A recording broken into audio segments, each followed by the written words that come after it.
I would like to call the January 21st, 2025 meeting of the North Smithfield School Committee to order at 6:34 p.m.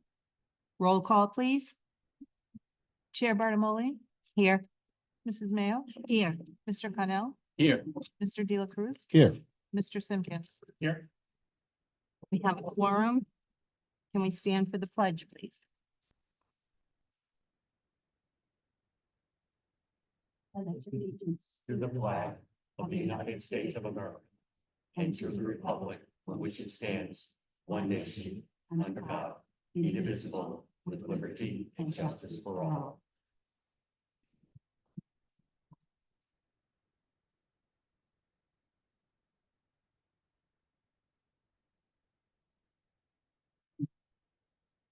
Okay, so we have some students from the high school, middle school, and elementary school looking to address the committee. Who would you like to hear from first? Oh, elementary is on the move.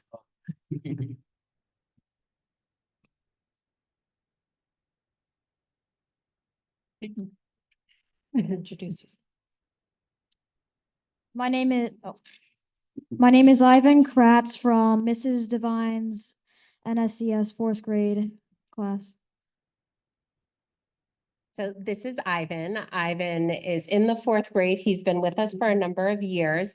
And we are excited. We have a small presentation for you. Interestingly enough, our tiny little humans did not know what the school committee did. So we had to locate a cute video to kind of explain it. So you may see a lot of things with rocket ships in here. I think it's because the video had little rocket ships. They think you build rocket ships. I will send you the video so you can see, but we want to just thank you for everything that you've done. So each one of our grade levels prepared a small gift for you that Ivan is going to pass out. Wow. Thank you, Ivan. Thank you so much. Thank you, Ivan. Thank you. Thank you. Thank you so much. Thank you. I love this. Thank you. Huh?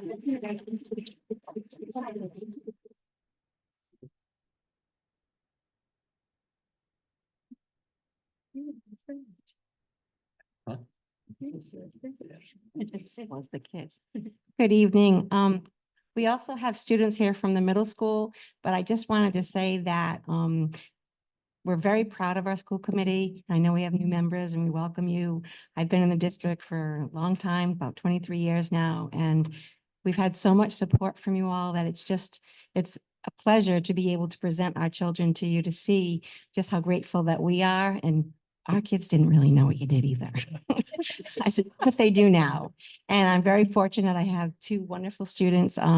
It's our National Junior Honor Society president and vice president. Calvin Chartrand is our president and Claire DeShane is our vice president. And they're going to speak to you. But I do want to, one of our art students drew this for you, painted it for you. So I'm going to let you pass this around. Thank And you. then we also had our fifth and sixth grade students make each of you cards. So yep, so we're gonna, if you want to give them the cards. Students are the best part of this job, so we wanted to share that part with you. Yep. Kids are way better than adults, but really spending time with them is always a pleasure. So thank you for that, and I'm going to introduce Claire and Calvin to you. Thank you.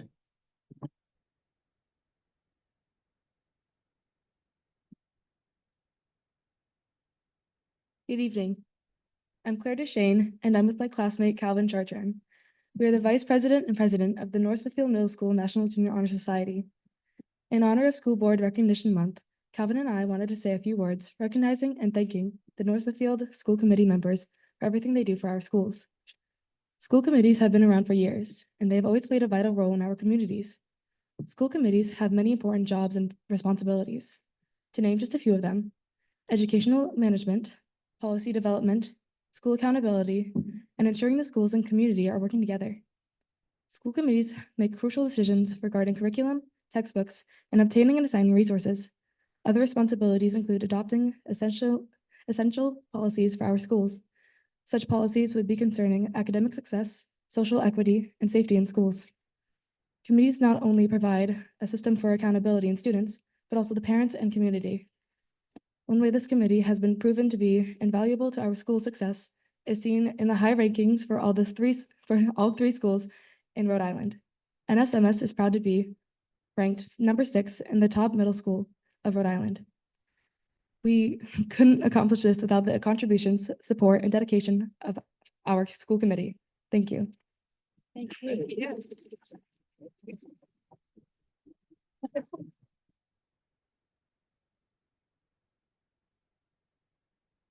Hello, my name is Calvin Chartrand, and I am the president of National Junior Honor Society. I would like to thank you all for the opportunities that are provided to us as students. At our school, we have the resources that we need, such as great teachers and amazing people in the office who care about us. Our teachers go above and beyond for us while teaching in a way that makes us feel appreciated and honored. Although our building is only 17 years old, it stays looking brand new due to our amazing custodians who put in a whole lot of hard work to keep the school looking amazing. In the school, we are provided many opportunities for more socialization with our peers.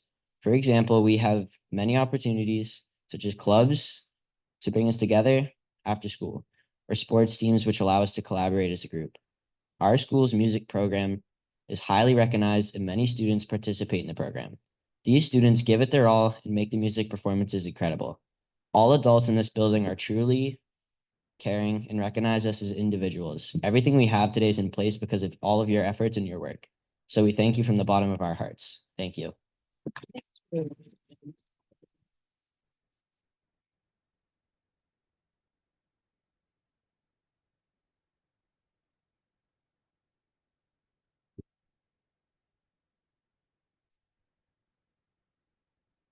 Good evening, school committee. Tonight, we have two members of Miss O'Brien's classes, an AP student, Allie, and a We the People student, Ben. And they've prepared a short message to thank you for your service. And I think Allie has some cards to pass out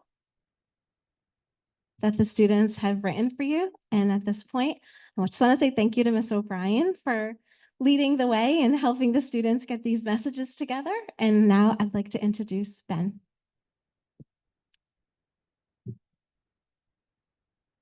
Good evening. My name is Ben Wobblick. I'm in 9th grade and in the We the People program. We the People has allowed me to learn many vital skills. In We the People, we talk in class and have well-mannered discussions, practicing civil discourse. In We the People, we talk and learn about many court cases that will shape the future of America. I'm also a member of the band as well as the jazz band. In the spring, later, I will be trying out for the tennis team. All these activities would not be possible without the help of all of you. On behalf of North Smithfield High School, we thank you for all the time and effort you put into all the extracurricular activities you've provided. Your commitment has changed the school, whether it's from the countless hours you have put helping towards the students or your devotion to the district. Your efforts do not go unnoticed. We are so grateful for all your contributions to the school and would like to invite you to serve as a judge for our upcoming We the People State Showcase. Your insight and perspective would be very, very valuable in judging We the People state competitions. Thank you. I have.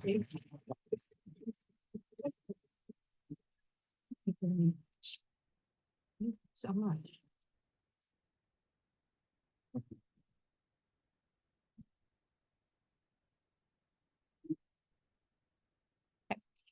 Esteemed members of the school committee, my name is Allison Smith, and I am a member of North Smithfield's AP Government class taught by Mrs. O'Brien. I'm a senior at the high school and will be attending the College of the Holy Cross in the fall with a major in political science. Achieving the goal of attending a top college was no easy feat, but the North Smithfield school system made this process much easier. I was given the privilege of attending a school with advanced courses and overly qualified teachers who continuously dedicate time and energy to my education. I was provided with the option to utilize beautiful sports facilities and compete in athletics with top-notch equipment. As a three-sport athlete, competing in varsity soccer, track, and lacrosse, having the availability of an open turf field and a new throwing circle provided by the local legislatures has enhanced my athletic career. But above all else, North Smithfield has pushed me to keep getting involved with my community and serve the greater good, an example set by our local leaders. In AP American Government, on our first day of class, we discussed the qualities of a civically educated individual. Some of these qualities include civic knowledge, civic respect, public servitude, and a willingness to listen. As a member of our school committee, you do not just understand these characteristics, but you continuously apply them to better our community. By using your civic knowledge, you can testify and defend on issues that could better our school system and create an even better learning environment for all students. When applying your civic respect, you allow an environment where all voices might be heard and set an example for generations to come of what civil discourse looks like. The devotion you exhibit to the public is never in denial, and you are kind enough to listen to the wants and needs of all those who wish for change. Thank you for all you have done and will continue to do for us students. I can't wait to see what comes of your term as a school committee member. Thank you, and we have thank you cards for you. Thank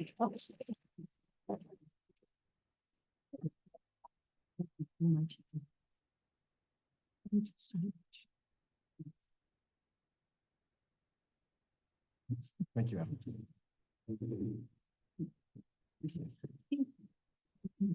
If any.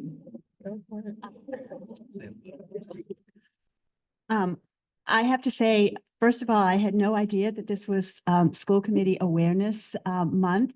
I'm absolutely stunned by all the kind words that came our way tonight. Speaking for myself, but I'm probably speaking for everyone. We do this for the students, and our joy is seeing them thrive and succeed. And obviously, because of what we have seen tonight from the students who have been here, they are thriving and succeeding. I can't thank you enough. This is definitely a heart night for me. Thank you. Madam Chair, I'll just tag on to Ms. Mayo's comments, totally agreement. The only thing I want to add is we take what we do seriously, and we do take a pride in seeing what happens, but I think everybody here, and I think a lot of people I've observed from the past, have the understanding that we're just a small part of the process. Your teachers, students, the families, all our administrative staff, all our building staff, they're the ones who really make it happen. We just facilitate a little bit and try to help out. I mean, we take it seriously. We're a part of the process, but we realize we're a small part of the process. So we very much appreciate this, and thanks.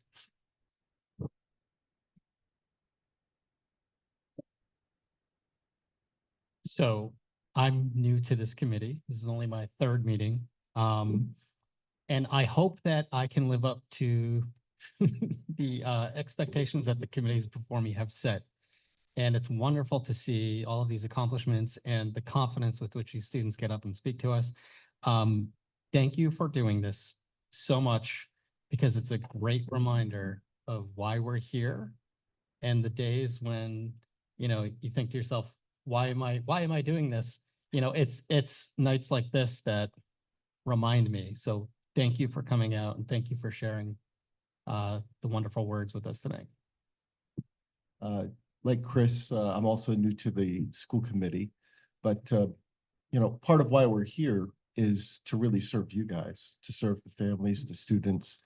And if you ever have issues or concerns that you can bring to the school committee's attention, we're here for you, and share that with your classmates as well. But thank you very much. We can't wait to read all the cards and notes that you left for us.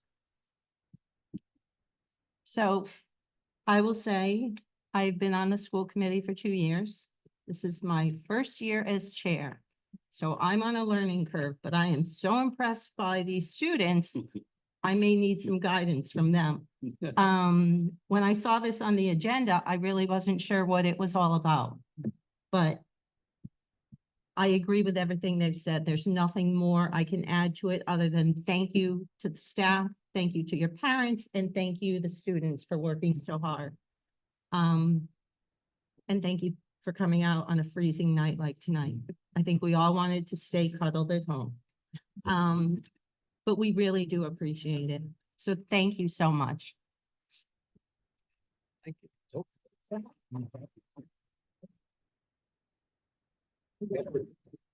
Madam Chair, one last thing I know, since I didn't expect this either, but just to kind of indicate what was mentioned earlier, there was talk about the throwing cages.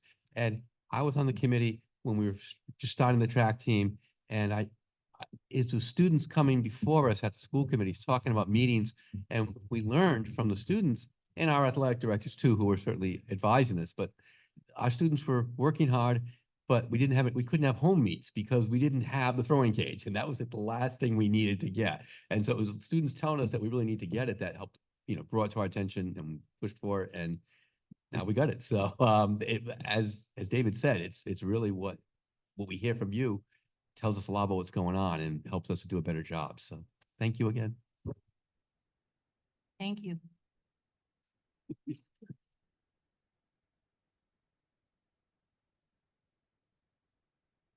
We will now move on to public comment. We have sign.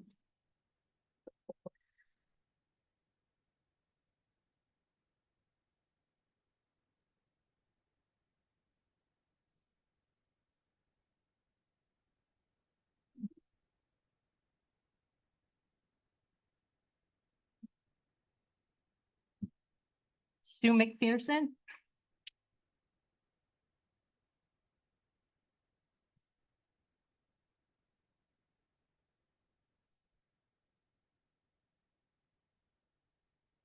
Good evening. My name is Suzanne McPherson, Sumac as the kids call me, and I'm an instructional assistant at North Smithfield Elementary School. I'm also the president of the North Smithfield Association of Support Staff Personnel. Our union represents instructional assistants, custodial, maintenance personnel, and clerical staff. We are the men, women who keep our schools safe, clean, and running. We provide a clean environment and needed instructional support to students and are a vital part of our students' education. I am here today to ask for your help.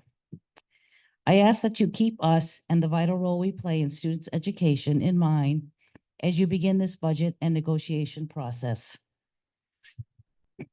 As I'm sure members of the school committee know, but the wider public may not be aware of, our schools are a very different place than they were when we were growing up.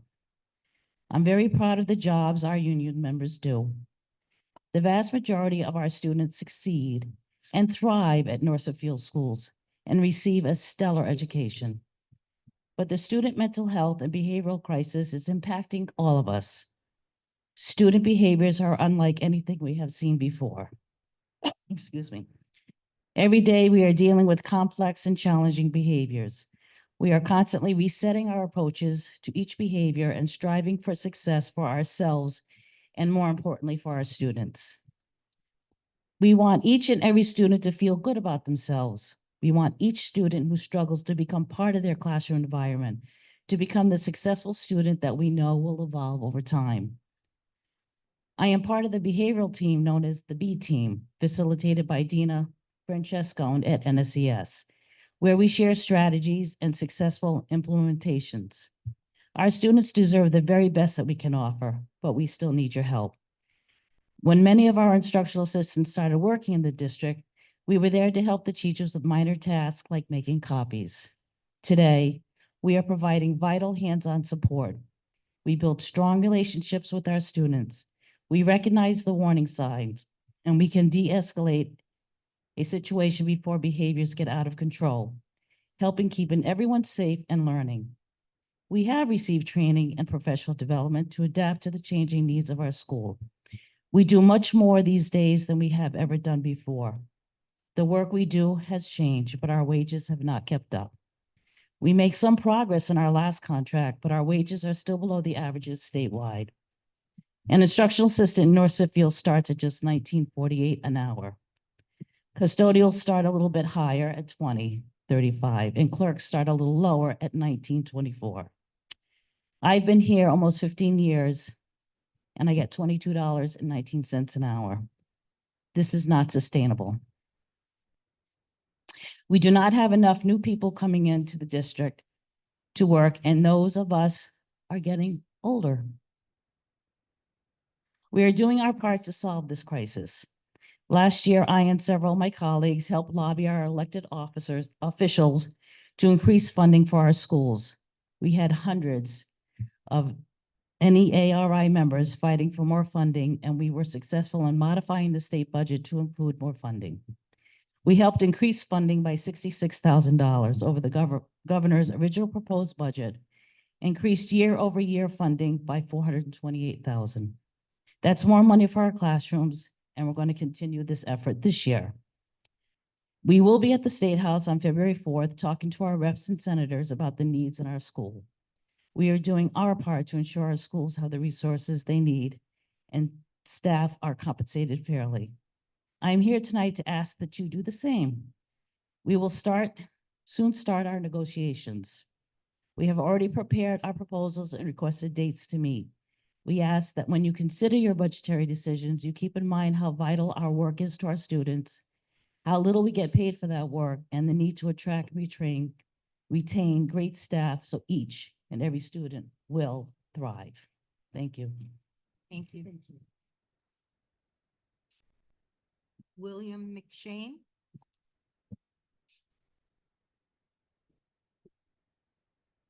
Hi. Some would say, put me in front of a microphone. My name is Bill McShane. I am the head custodian and also the treasurer for our union. I've been here for approximately 11 years. I've lost track. And I've held the head custodian position for 6 to 7 years. Prior to working here, I was self-employed for 21 years with my own cleaning business. So sort of a perfect fit. As head custodian, I help to ensure that we all work to the highest standard. And I have a very high standard because I hold myself to one. I like to hold everyone else to a high standard. I strive to motivate everybody to obviously work as hard as I do. I'm responsible for ordering all the supplies. I'm responsible for checking in on everyone to make sure that they have everything that they need and to make sure that they're holding up to that high standard. And I can say that everyone that works here does an amazing job. As one of the students had mentioned, which was quite nice to hear. I'm off track. Yeah, and they should be rewarded for their work. Salaries are not reflecting the hard work that we do. Like you, our insurances have gone up. Our homeowners insurances have gone up. Our gas prices, et cetera, et cetera, et cetera. Everything we touch has gone up, and it's hard to keep up. Now, I've been here for 10 years, maybe a little bit longer, and I'm grateful for it, and I love this job. But I shouldn't be able to count my raises on one hand. It doesn't keep up with the cost of living. So why am I still here, you might ask? Well, because of all of these people that work in this school building. It is inspiring to be here. Truly, they motivate you. They are dedicated people. They come in day after day, like us, and do the same thing. It can be grueling, but it's inspiring.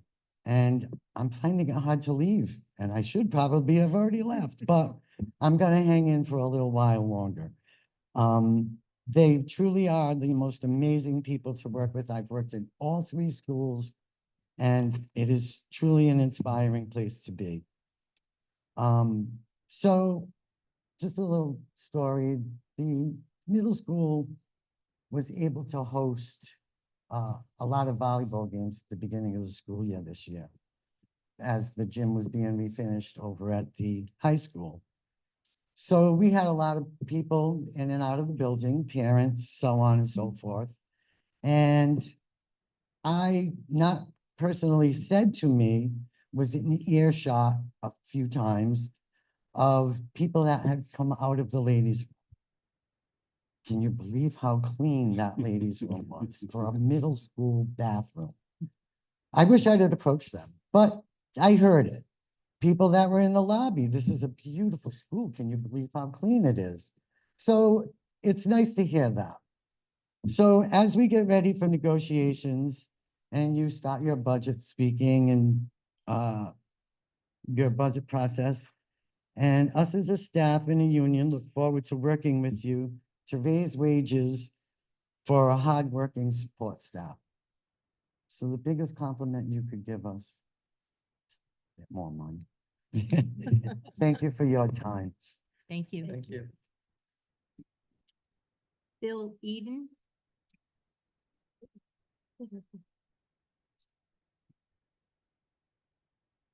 Hi, everyone. I'll be quick. My name is Phil Eden. I represent the North Smithfield support staff for NERI, N-E-A-R-I. You know this already, but you have an incredible group of staff here. They care very deeply about the students. They're a real testament to the community. So part of my job is to talk to our members. NERI represents about 12,000 members around the state, some huge districts like East Providence or Cumberland, some tiny districts like Little Compton or Block Island. And I talk to people all over the state. And one of my roles is to help figure out what support do they need and what can we be doing as a community to better support them as they serve their students. And the one thing we hear over and over and over again is what Sue brought up about the student mental health and behavior crisis. It is just everywhere, it's pervasive, and it's really impacting their ability to provide each student with the education that their students deserve and that they want to provide. So it's a very complicated problem, and it does not have easy solutions, as we know. One of the things that we did this past summer, getting ready for the school year, was we had a big brainstorming meeting where we had members from all over the state come, and we brainstormed solutions to the student mental health and behavior crisis. And one of the things we heard loud and clear there is how valuable paraprofessionals, you call them instructional assistants, are to helping de-escalate situations beforehand and making sure that students' needs are met. So we turned that brainstorming session into a survey. We had over 1,500 members complete the survey. 98% of members agreed there is a crisis here, we need to do something. We asked about solutions, and the second most popular solution was pay paraprofessionals more. We just can't find enough people to do this important work. We are losing people, and as Sue said, this workforce is getting closer to retirement. So I don't need to say anything else on that. Sue and Billy, I think, covered it. We are doing our part as NERI. We're going to the State House. We're fighting for more funding. We were very pleased to see the governor's proposed budget is going to be helping North Smithfield out. And we're going to continue working to increase that amount. A lot of our members are coming in 2 weeks to the State House to keep up that fight, including a lot of the folks in this room. So we're doing our part. We are excited to work with you. We're hopeful we're going to be able to get to a good contract resolution quickly that really rewards these folks and helps them provide the important services they're doing. Thank you. Thank you. Is there anyone else who would like to speak? Okay, we will move on to the consent agenda, which is discussion, vote, or other action. Is there anything anyone would like to pull from this? No, it's not in my box. I do have something to pull, and that would be the minutes from December 19th.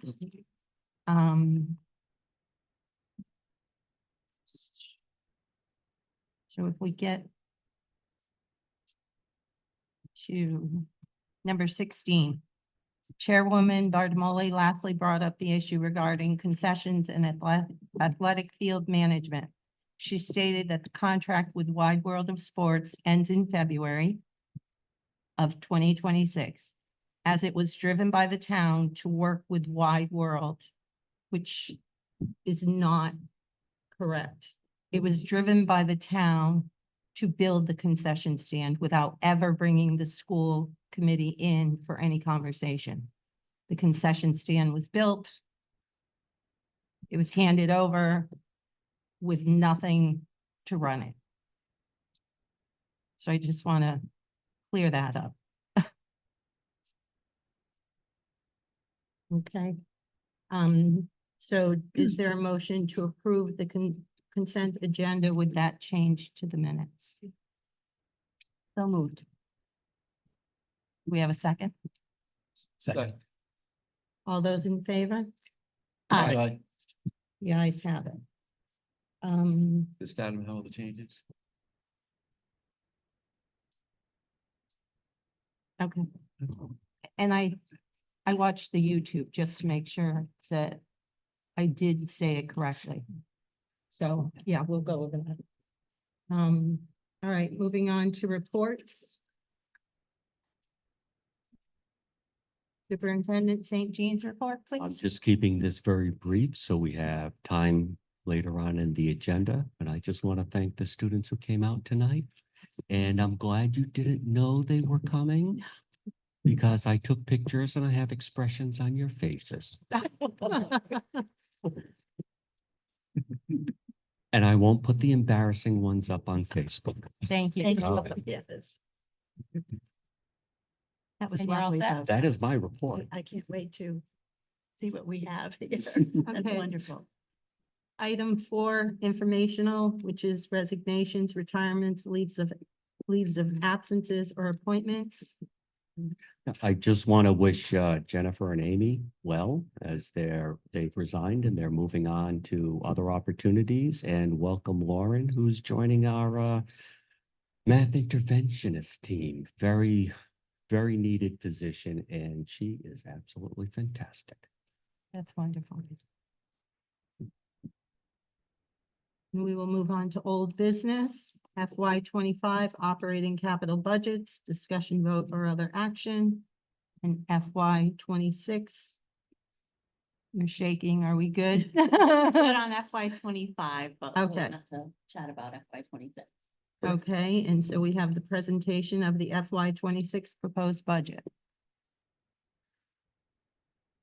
I'm not going to do much of a presentation because I did present it at the Joint School Committee Town Council. And I filled the air with doom and gloom and dread and horror. And then last Friday, something interesting happened. The governor's recommended budget came out, and we immediately went down the spreadsheet to the North Smithfield line, and we saw that we're due to increase state aid to education by $1.5 million. We thought, this can't be right. This is a mistake. And so Alicia reached out to the state to, okay, what's going on here? Where did you make the mistake? And we were told that this is the legitimate calculation. It is not an error. So then we asked, okay, we've had a slight decrease in enrollment. You know, there are so many factors that go into the state funding formula. And the one that turned North Smithfield around is the recent reevaluation and assessment on homes, which apparently were spot on to the selling price of homes in North Smithfield.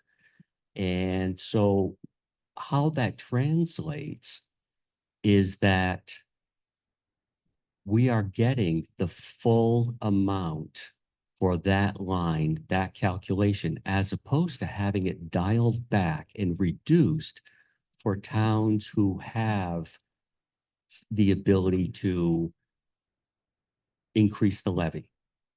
So the fact that the town administrator, the town council, they put in the reevaluation that was conducted, according to the state, was spot on to the actual values of properties in North Smithfield, which means we get more in state aid.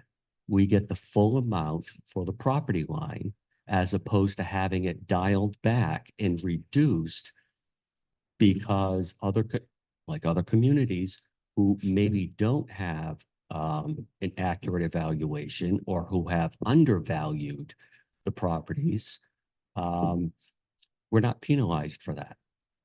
So what that means is that with all the doom and gloom scenarios, with the amount of horrible, horrible cuts that we had queued up, we can pull those off the table and still request from the town for local appropriation 0, no increase over last year. And we can still fully fund and fully move forward. Along with things that we didn't have room in the budget. For example, when we met with the budget committee, one of the things that I had made note of is that we desperately need to increase the stipends for our athletic coaches. They have not been increased since 2017. And right now, across the board, every coach is, except for 2 teams, are the lowest paid in the state. We can bring them up to, I'm not saying to the top, I'm not saying to the middle, but we can make a significant increase as a thank you for their time and acknowledgement for what they do. The other part of this budget is proposing, and this has been back and forth for a couple of years now, a 0.6 athletic director, and now we can fund to go to a full-time athletic director. So those are really the 2 extra asks we have within this budget. But with the caveat that the state legislature may have a different idea than what the governor has or what these initial calculations are. We know there is a tremendous deficit to make up at the state level. We don't know where that's going to come from. So, but as of this writing, as of this submission, we have the couple of additions, couple of proposals, but overall, this budget is fully funded without having to make deep cuts, without having to ask the town for additional revenue. Good. Yeah. Does this new proposed budget, does it feel like it's in line with previous years, or are we seeing an increase that may be hard to sustain? Will have, and again, this is even asking for no increase from the town. I mean, yes, there is the danger of putting in a structural deficit. Right. There is the danger that following year's budget will have a tremendous reduction. And then we'll be back at the drawing board to make the cuts. But right now, using this opportunity, we have a good year ahead of us without having dismantled things that we have built.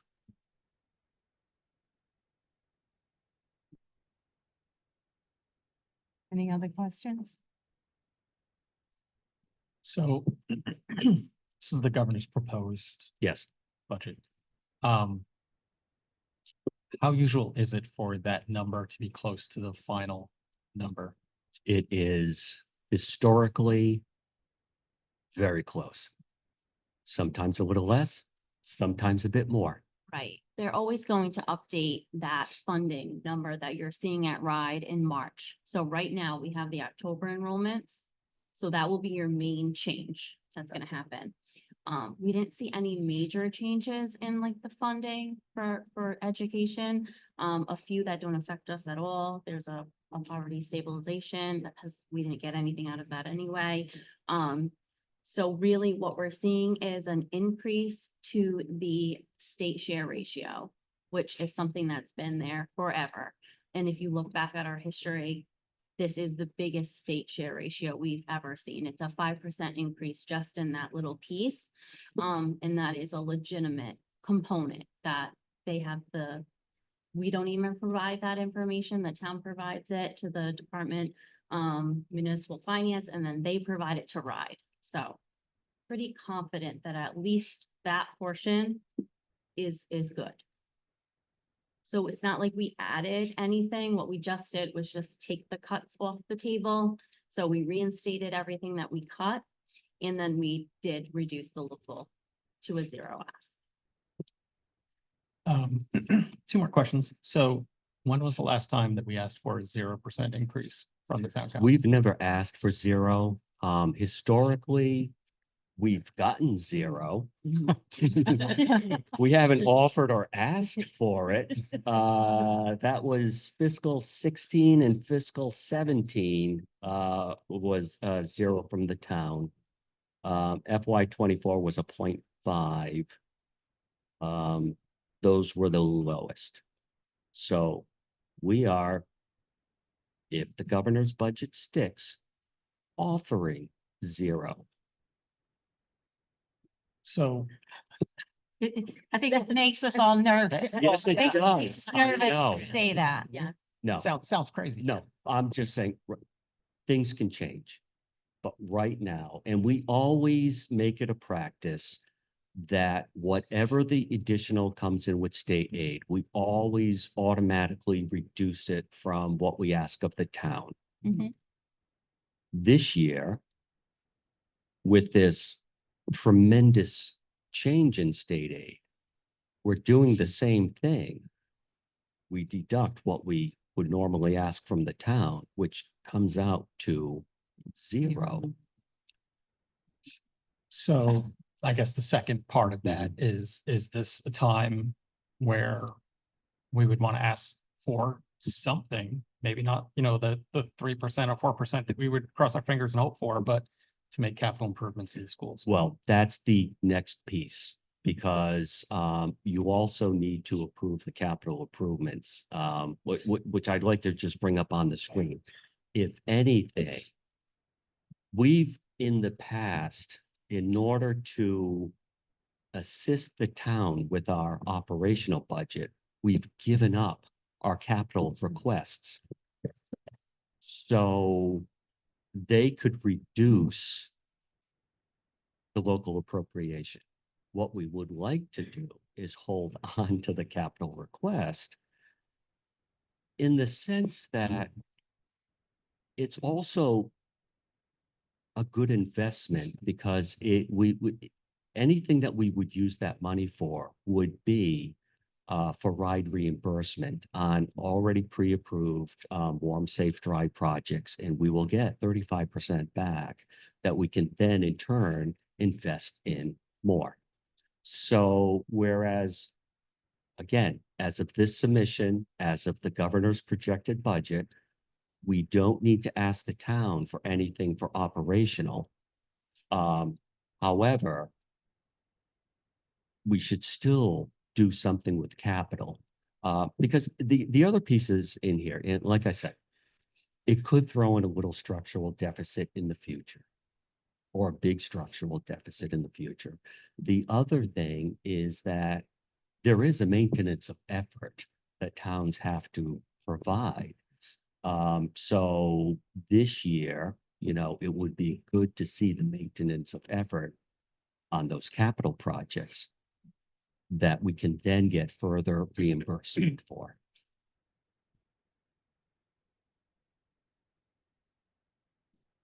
Yeah, I was at the League of Cities and Towns event where they were doing some training, helping us to understand the funding formula. And there was so much of the funding formula depended on, how many students are enrolled. Right. But this was not something I remember being brought up. And I just don't know, because it's not really in our capacity to be able to deal with assessments. That feels like something the town council should be aware of, just so that we're trying to hit that target as close as possible and not undervaluing it. Yeah, and it is surprising. We did go through, the spreadsheet that we received has all public schools along with charters, and the increase or the decrease that they had in the governor's budget. And I have to say, North Smithfield was an outlier given the size of our community, along with the increase. There are much, much bigger communities that only had a couple of 100,000 as an increase.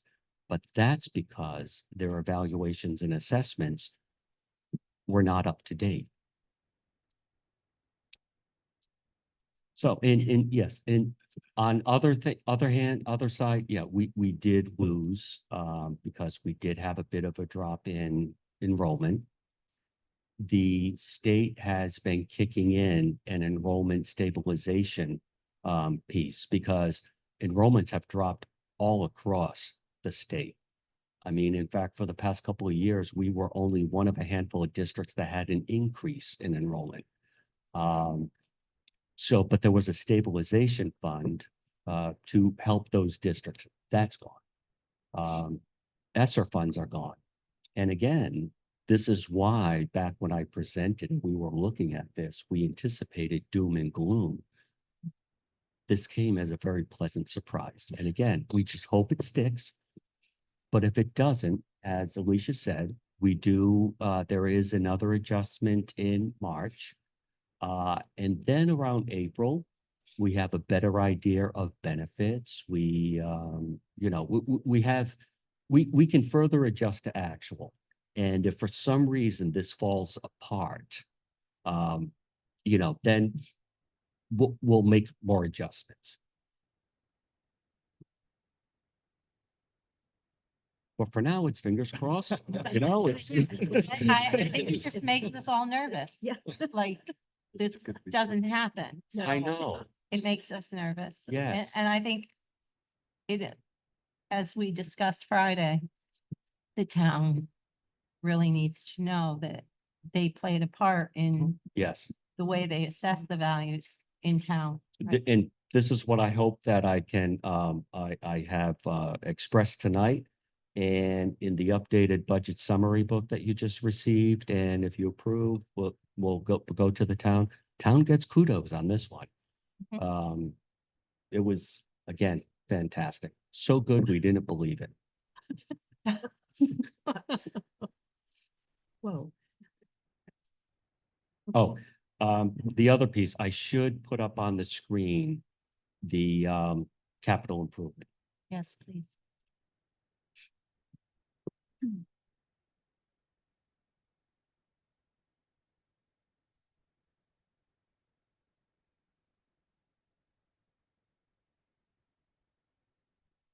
All right, Like before you, yes, go ahead, please. jump to capital. So capital is completely separated from operating. You'll see it together on the town, but for us, it's completely separate. So if we are going to move forward and approve the operating budget number that you have, the new number, I will need a motion for that, Okay, we should do that first. just because they're two Yes. separate things. All right, so So basically, I need a a motion. motion from you guys to approve the FY 26 proposed budget as amended in the amount of $32,288,341.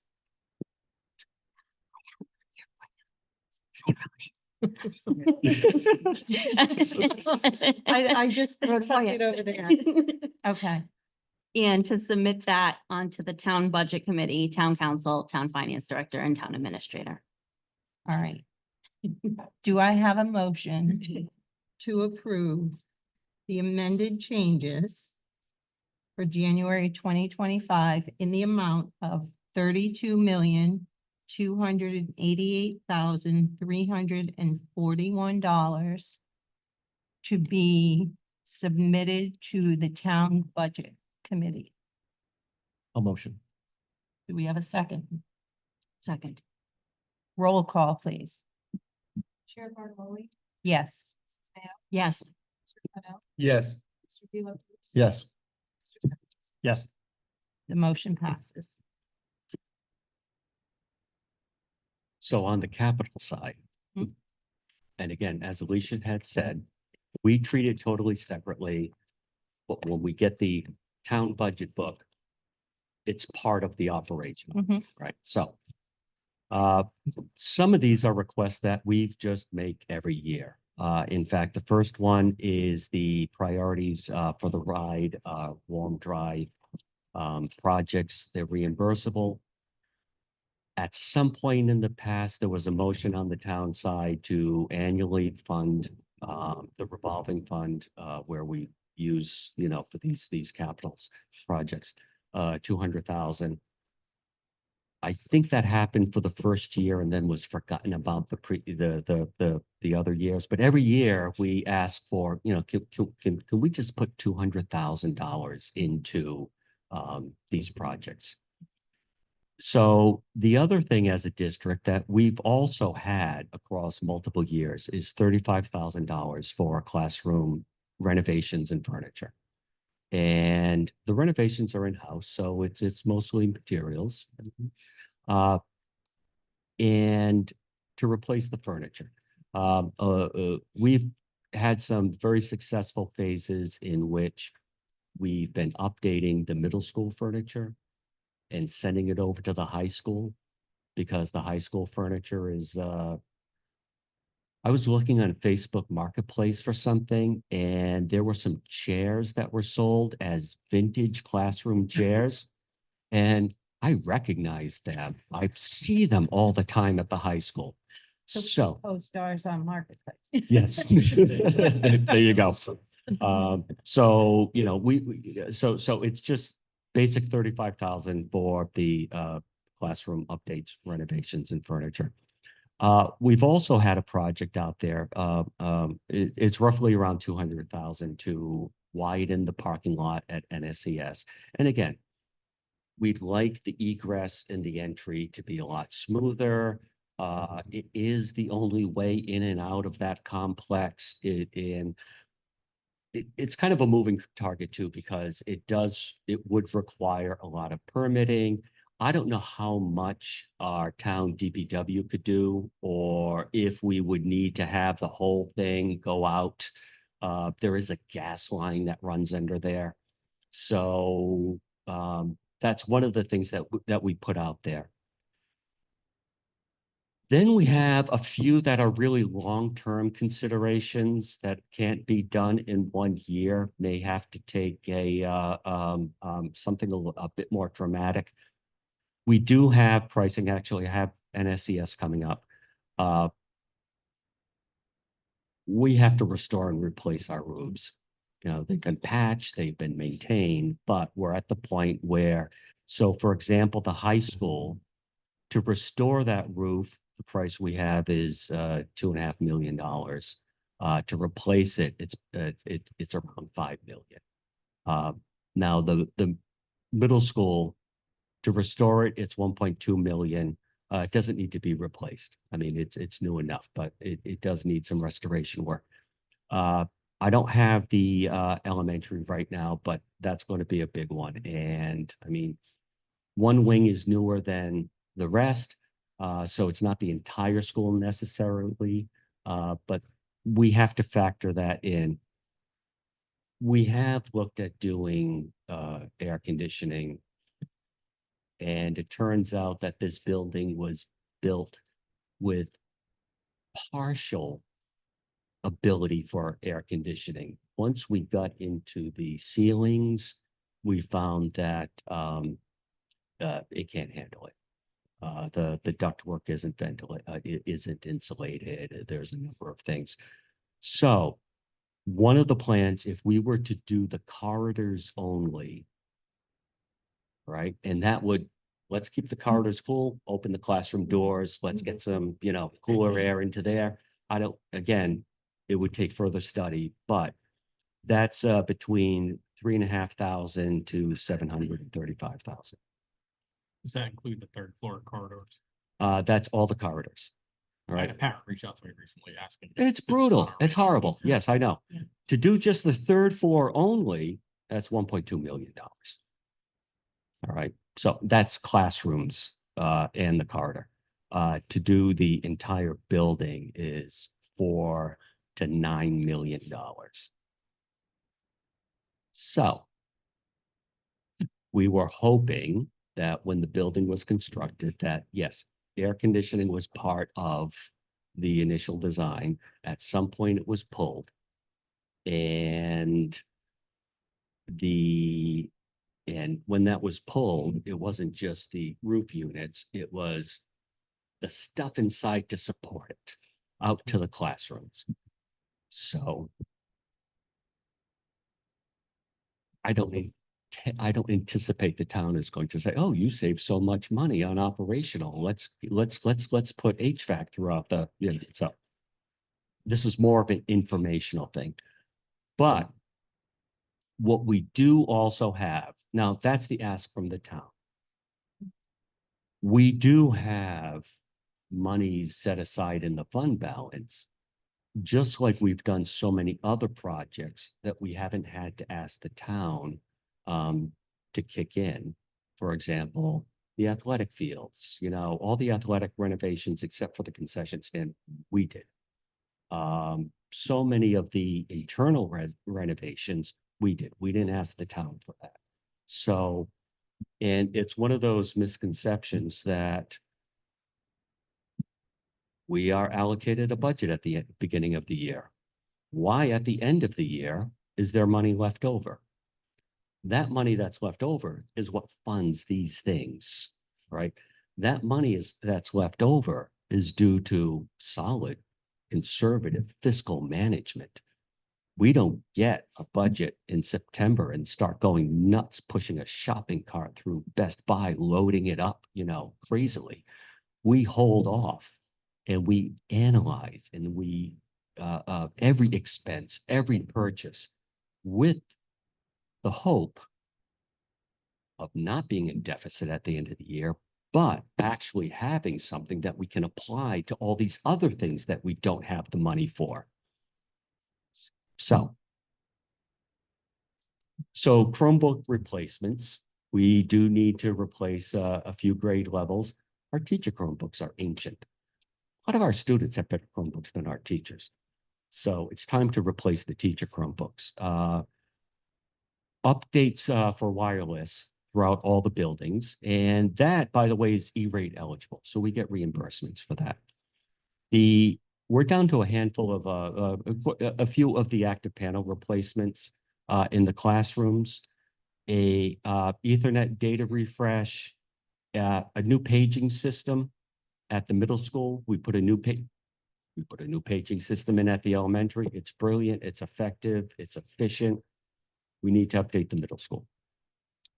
Plumbing and repairs. Now, that's to be determined. And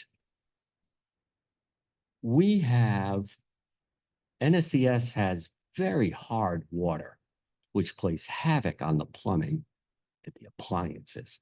And over the years, the pipes actually have a much lower flow through because they've been piled up with years and years and years of sediment and calcium. The water's clean. The water's fine. Oh, in fact, that reminds me, I have got a lead level testing for all of the buildings, all of the plumbing fixtures throughout the building. We don't have lead in our system, right? But we do need to replace a lot of the internal plumbing at NSCS, just because the water is so hard and it's calcified. Auditorium, high school auditorium and cafeteria AC. Can't do the whole building, but we can do the cafeteria, and the auditorium would be really good as like a nice cooling spot, and especially with all the concerts and how much that auditorium is used. We can handle that. The athletic complex parking, that we're going to have to talk about further as far as what happens with the PFAS and plans with the town, for putting us on town water. That's to be determined. So, but at some point, we're going to have to put that on the agenda to decide what we're doing with that parking area. And then some purchases for a new science curriculum, which is mandated by the Department of Ed. We need to buy a new science curriculum. Right now, we're just waiting for everything to, all the recommendations and the studies to be done. And just for fun, and I won't go through all this, these are the capital improvement projects that we have completed over the past couple of years. And I don't think any of them were funded by the town. It was a mixture of us being very conservative with our budgets, trying to have a fund balance at the end, utilizing ESSER funds, utilizing grant funds, utilizing anything we could figure out to get $2 million worth of work without having to ask the town for assistance. But what you would be approving, or what we would be bringing forward, would be this top part. which is essentially 435,000 if they were to fund those things now. And again, there's the big picture items where we need more planning and discussion before we hit the roofs. We're good for a year on roofs. How long would, Matt, restoring the roof, how many years does that give us? Oh, that's the like any roof, like 25, 30 years. Oh, restoring, take that back. Versus replacing. Unfortunately, Alan Seep is not here, Right. but we can follow up with that. So, and prepare more information. In fact, I can, I don't know if I don't think I put it in this packet, but the initial engineering study that we have, I can share that out with you so you can get an idea. There's a lot of detail and information in that.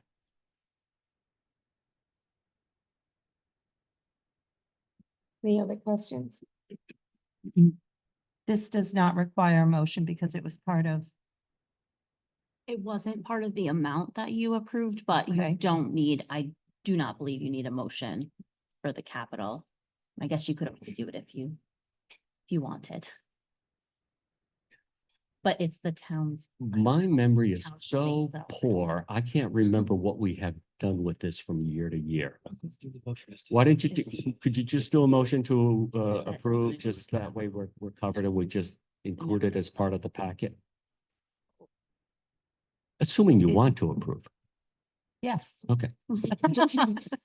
Is there a motion to approve the capital improvement request for 25-26 in the amount of $435,000 to pass on to the budget committee for the town? So moved. Is there a second? Second. Roll call on this, please. Chair Bartololi, Yes. Mrs. Smith, Yes. Mr. Pennell, Yes. Mr. De La Cruz, Yes. Mr. Simmons. Yes. The motion passes. Thank you. Are we all set? Mhm. Hey, new business, NSA SSP negotiations, discussion vote, other action. Appointment of negotiations committee members and setting a first meeting date. At this point, I did reach out to Fran Johannes to be a part of the negotiating team. She has many years Mhm. of experience. And I would also like to appoint Mr. De La Cruz to the committee. Having been on the budget committee on the town side and understanding some numbers. I was part of negotiations for the teacher contract. I feel like we need Fran. There's a lot of new and we need some is. experience. Right. We need some experience. Is there a motion required on that? Oh, Fatima, would that be a motion? Should be just a point. Okay. Okay. Okay, I'll put them in the minutes. all right, thank you. And then what we'll do, we'll poll both Okay, and get a organizations date. and we'll get some dates moving forward. Okay. Item 2 under new business, introduction and explanation of Hazel Health MOA, discussion, vote, or other action. Right, so what I shared with you was a little bit of information. The state went into a contract with Hazel Health to offer telehealth, mental health appointments for students.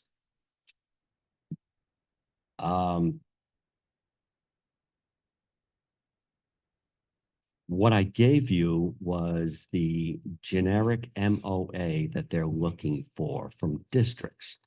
Now, I wanted to have this discussion to see how far we want to go with this service, because there are a number of moving parts. On the surface, it looks great. You know, we can offer telehealth therapy sessions to students at every level in the district. The way it works and the way they want it to work is to we were requested to upload all family data to their system. And there's a little data service agreement.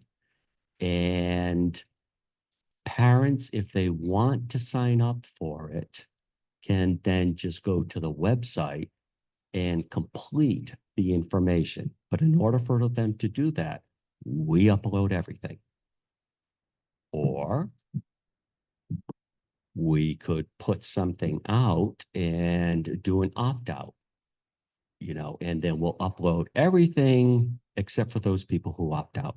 Or we could put out something to the community for an opt-in and just upload for everybody who opted in. Now, the other way they like it to work is that if they determine that they're going to provide some services over multiple weeks, 45 minutes a day, over 7 weeks or so, that students should be dismissed from their classrooms to go to a secure place to sit behind an iPad to talk online with the therapist at the other end. Just giving you the basics. It is being presented as a free service for now. It probably won't remain free.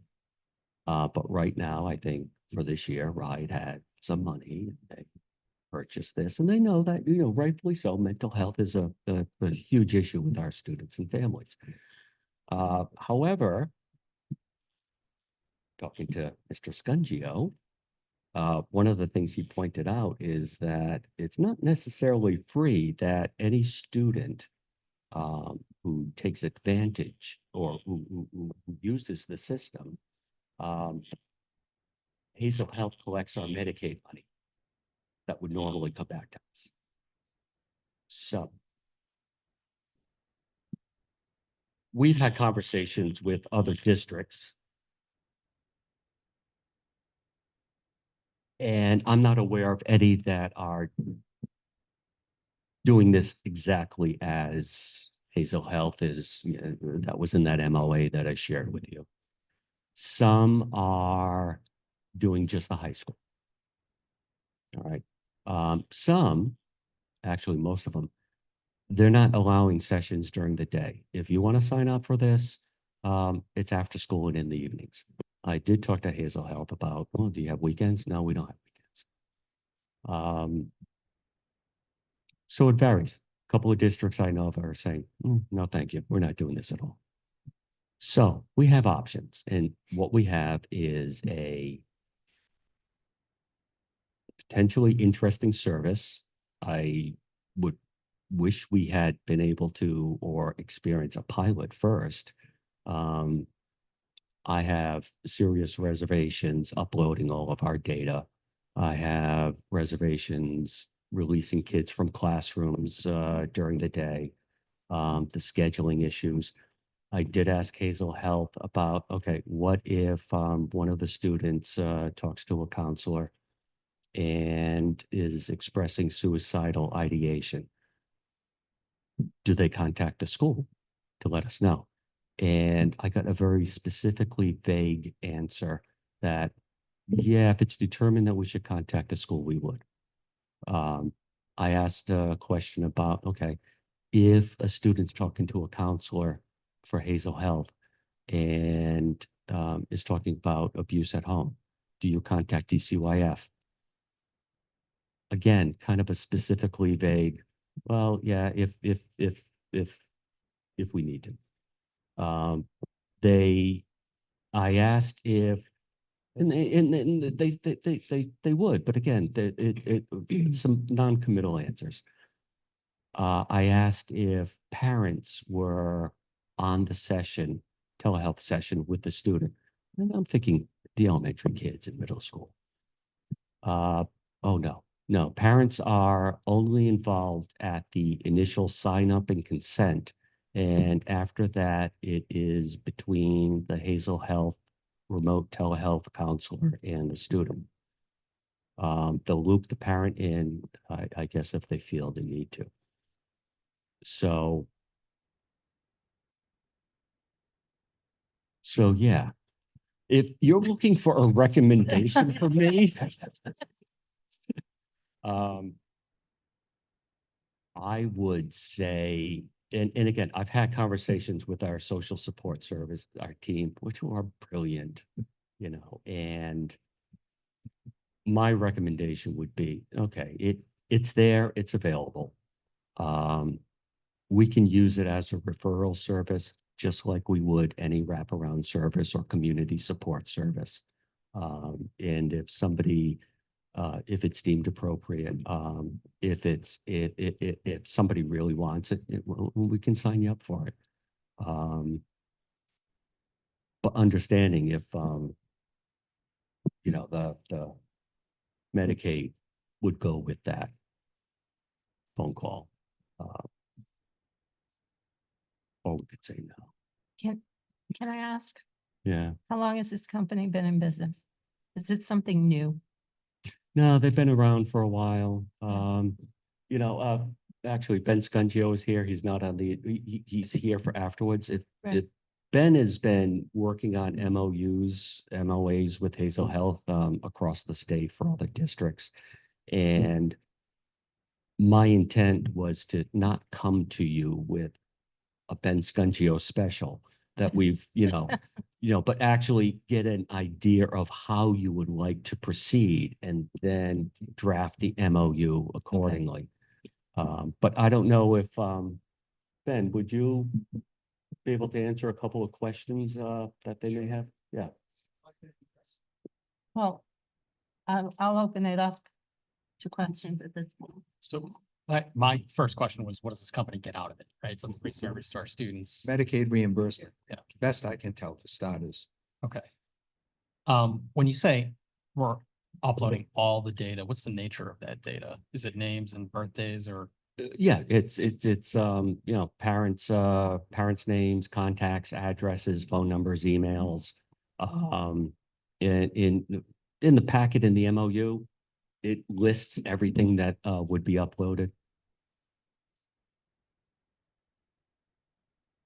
So we're talking about mental health services, but when I was looking at the company, it says they also offer more general telehealth services.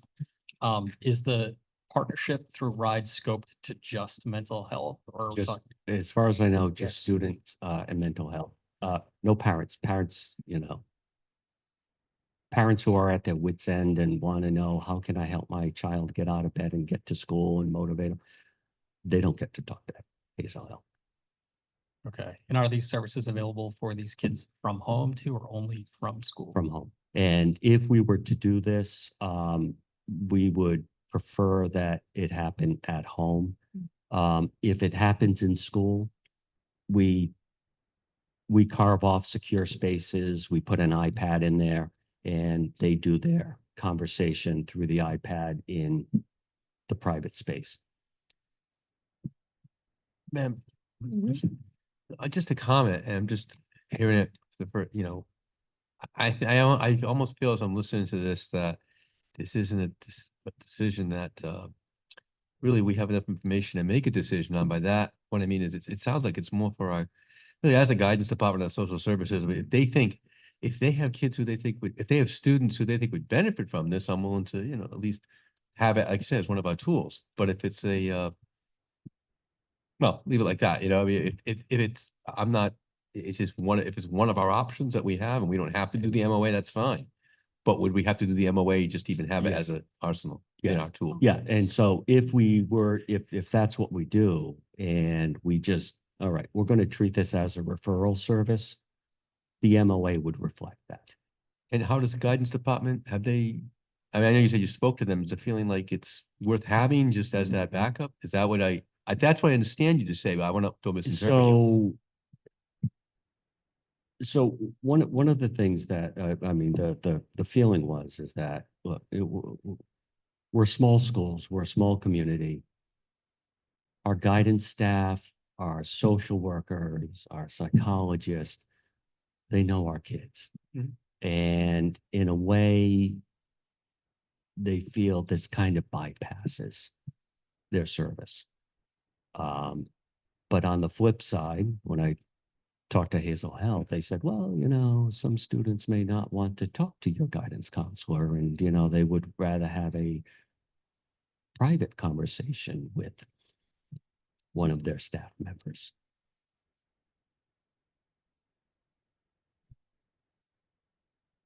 I have definitely had reservations about this as I was reading it and trying to understand the memorandum of understanding. First of all, if we say no to this, are there any repercussions from the state? No. This is not a mandate at this No, it's particular not. point, but I No, know it's the not. state Mhm. is behind it. Okay. And the other thing is, if the school is out of it and it's done through the home, Mhm. I couldn't find anything in the memorandum that spoke specifically to that. I saw that the district was supposed to supply the technology and the internet access and any associated costs, and there was district training involved. So how does it move from the school to the home? From the home, you can connect to their service through other devices. You don't need that iPad. Okay. It could be through telephone, it could be through a computer. It's a lot more open. Okay, so we wouldn't really have any responsibility for that, or how? No, how does that the work? only thing we would have responsibility for is entering that initial data Okay, so the parent can go in and fill out complete um, complete the process, which will then open it up for the student. And we could have in the MOA that all of these appointments would not happen during the school day. It would be, up to the families to make the arrangements after school and evenings. so the data could be given for individual students as opposed to, you wouldn't Yes. have to divulge Yes. everyone, everything. Right. And if we do it as a referral service Mhm. and there's a family or a student that could benefit from this, if our psychologist or social worker thinks, this would be a good fit, we could give them the information and say, hey, if you're interested, this is what it entails, including, they can't go up and they can't sign up for it Mhm. unless we set it up for them. That's where it comes back to the school. So it would become more of an opt-in. Yes. Let the parents know there Right. is this service. If Yeah. you choose to opt in, then we can upload. Right, and I'm not even too sure because I mean logistics is if we send something blanket to every family, hey, you can do this, opt in. We may get 200 or 300 or I don't know how many. But again, that will cost us our Medicaid. Mhm. And again, I don't have the right or wrong answer because again, this hasn't been piloted in the state. And every district seems to be taking a different approach with this. It's not a one size fits all. I just have a thought on this again. If it's just something that we have that kind of the control on, I mean, the gate, I'm sorry, Madam Chair, that's my permission to speak, because I just have the Medicaid reimbursement as Attorney Scungio mentioned. But I mean, our providers bill for their, Medicaid Medicaid reimbursable services. Mhm. If a student doesn't, I mean, I understand we don't want to bypass our staff, but I'm just saying, if you do have that instance of a student who doesn't want to speak to, or isn't comfortable speaking, or doesn't want to bring something to somebody who's in the school, well, we're not going to be obviously billing for any of those Medicaid services anyway, because Correct. he's not going to be that Right. he or she, the student will not be Right. speaking with the person. So when we say we're losing Medicaid money, I'm not, again, I'm not saying I have no strong feeling about this in terms of, I like this company, I want to do it, but I'm just thinking that it might just address that one or two students who, or a handful of students. If it benefits them, fine. And we say, I don't think we're losing Medicaid money if those students wouldn't be Yeah, already counseling with or working with our support staff. And and you're right. I mean, we get Medicaid reimbursement for specific kids, Mhm. not all kids. Right.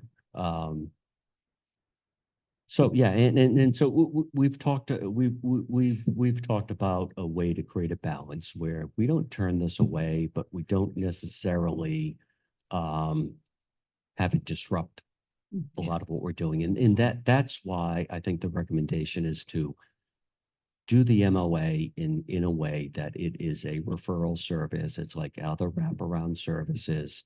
And specify that, you know, these telehealth appointments will take place in the evenings at home.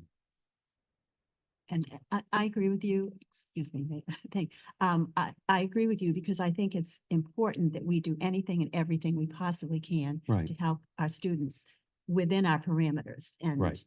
Right. those are good parameters. Yeah.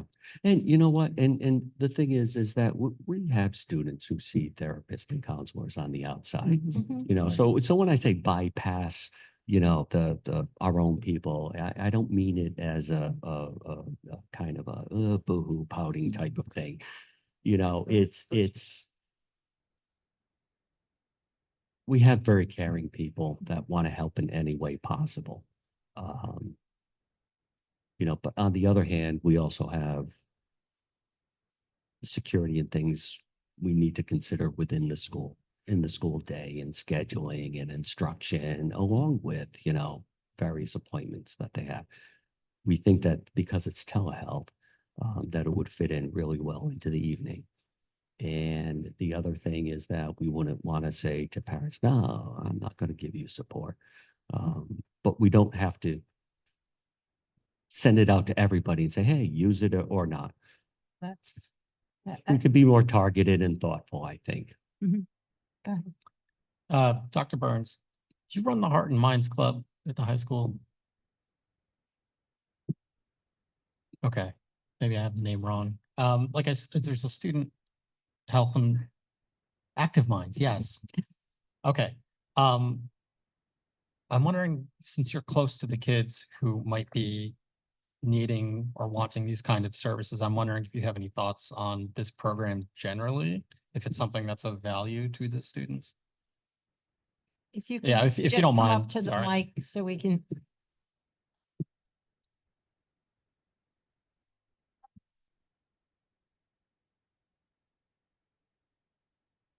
I think it's a hard question to answer, like for all students. I think that there would be some students that this would be beneficial for. I do think that students at the high school are very close to our school counselors and our school psychologist. I think there's like very positive relationships there. So, you know, I think right now we are doing all that we can to help kids that are struggling, but there might be some kids that could find this as an option beneficial. And that's what we're saying is, you know, as a referral service, you know, that, you know, our staff can use as it's, you know, deemed necessary and appropriate. If I may, what happens right now? You know, if the school psychologists are helping a student, but they feel like maybe that there's a need for another specialist to step in, they're referred outside anyways, right? They are, yeah. Right. So this would just be adding them Like to we that said, list. just part of the tool belt of Exactly. wraparound services. Yeah. Thank you. Thanks. You're welcome. You did mention if we kept it just at the high school I'm level just saying some districts, that's what they've done. to There's, start. they're saying, okay, yeah, we'll do this, but just at the high school. Okay. I feel like I would be uncomfortable at the elementary level if they're telling you that they wouldn't be reaching out to parents and parents would not be brought into this. That I don't like. I do not like. I could see where a referral at the high school level, if they're not comfortable, if the parent reaches out. So Yeah. it would And- be an opt-in then as a referral, And- rather than sending any notifications out. Yeah, and we've also had a discussion whether it be appropriate for grade 7 and 8. And again, it starts getting dicey. That's why a number of the districts, they're saying, okay, you know what? we'll do this to some degree at the high school. Is this a 1-year program or, you know? Well, it's free to start with. I don't know how long it's going to remain free. I think, again, they're using the Medicare money for that, but I do believe that RIDE also had some funds that they applied towards it. I'd have to go back and take a look at the press release. So I mean, it sounds like it's something that we could do at the high school on an opt-in, referral basis. And if it does wind up being longer than a year and, we treat that as a pilot and we want to expand it to 7th and 8th grade, if that makes sense at the time, we could do that. Yeah, and if, the funds are available, and actually, and I hate to bring her into this, Tracy Lafreniere went to the whole presentation. And I could ask her, and we haven't talked to this detail about it. What would be your thought or recommendation for a suitable grade? Do you see this fitting in at the elementary?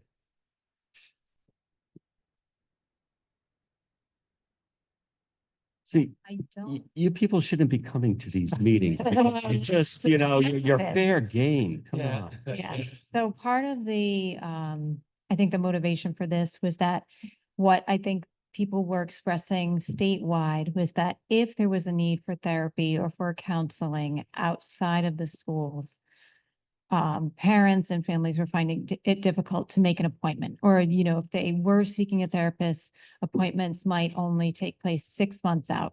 So I think this was the state solution to offer another option that might take less time if you needed an appointment. That being said, I think we had a lot of concerns about this happening within an elementary school. And if we wanted to offer it in a family toolbox for them to access at home, at night, after school hours, I think it's an option. But I would not be in favor of having that happen within school. The supervision alone would be difficult. Like, we could find a space, we could find the technology, but there needs to be an adult sitting with or near that child.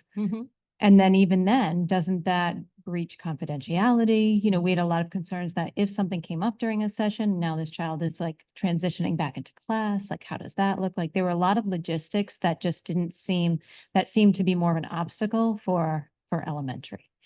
So I think if we were to offer it at our level, it would really just be on an opt-in family basis after school or evening.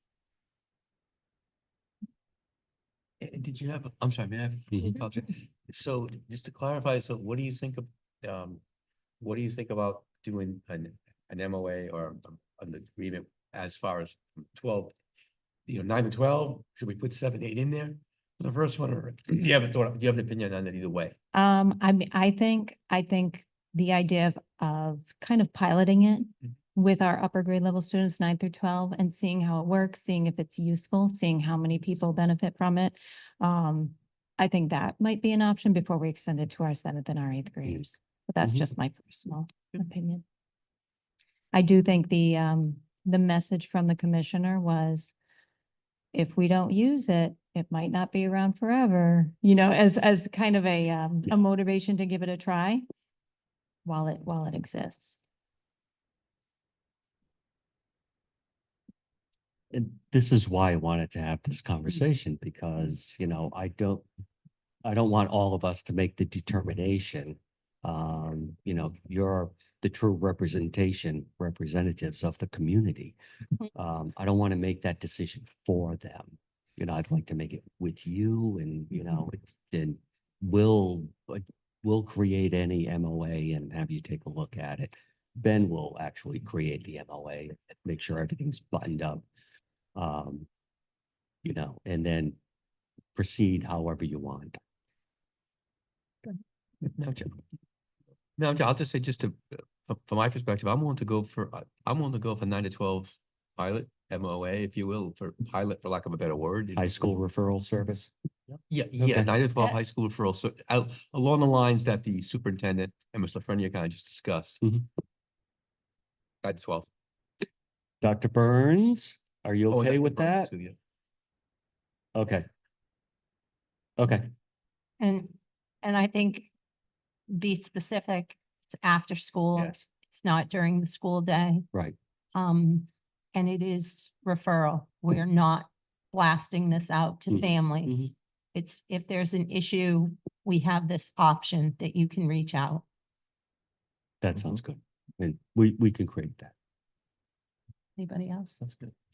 Yeah, I'm assuming they're insured as a company. Yeah. I think they, Yes. and I think the memorandum of understanding had a year, January to January. Mhm. So I think it was a year Okay, program, right. to answer your question. Okay, All right, are we good? we're good. Do we need a vote in chat? Madam? Do we need a vote on that? I would vote that. Sure, it's okay. to do this MOA. Yeah. So is, excuse me? It's like to produce the MOA. Is that what you? Yes. So is there a motion Yeah. to produce? Go ahead. Yeah, I'll make that motion to produce the MOA in accordance with what we described, what was discussed in the 1 year term, 9 to 12, grades 9 to 12, opt-in, referral, yeah. I'm sorry, referral. Anything else? After hours. After hours and at home Mhm. consultations. Is there a second? I'll second that. Roll call? Chair Bartolome, Yes. Mrs. Mayo. Yes. Mr. Connell. Yes. Mr. De La Cruz, Yes. Mr. Simpkins. Yes. The motion passes. Thank you. I think that's a good compromise, just for the rec. I mean, I think that's a good, we'll see how it goes. Absolutely. Okay, consideration of and vote on a motion to convene in executive session.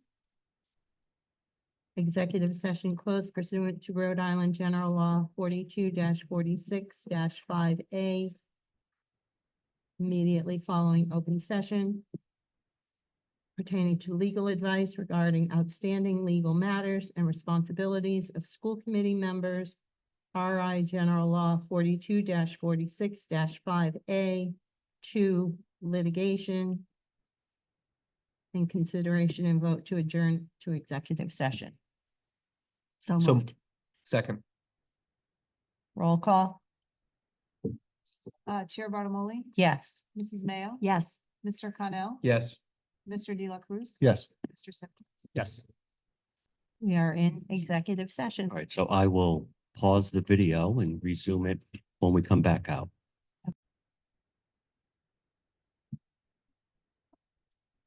Reconvene in open session. Is there consideration of and vote on motion to seal executive session minutes pursuant to Rhode Island General Law 42-46-5A 1, 42-46-4, and 42-46-5. So moved. Is there a second? Second. All those in favor? Aye. Aye. Motion passes. Is there a motion to adjourn? We took no votes in vote. executive. Wait, I'm Other than sorry. motion to adjourn. We took no votes Accept adjourn. in executive session. Motion to adjourn. So moved. Second. Second. All those in favor? Aye. Aye. We are adjourned. Thank you. Very good.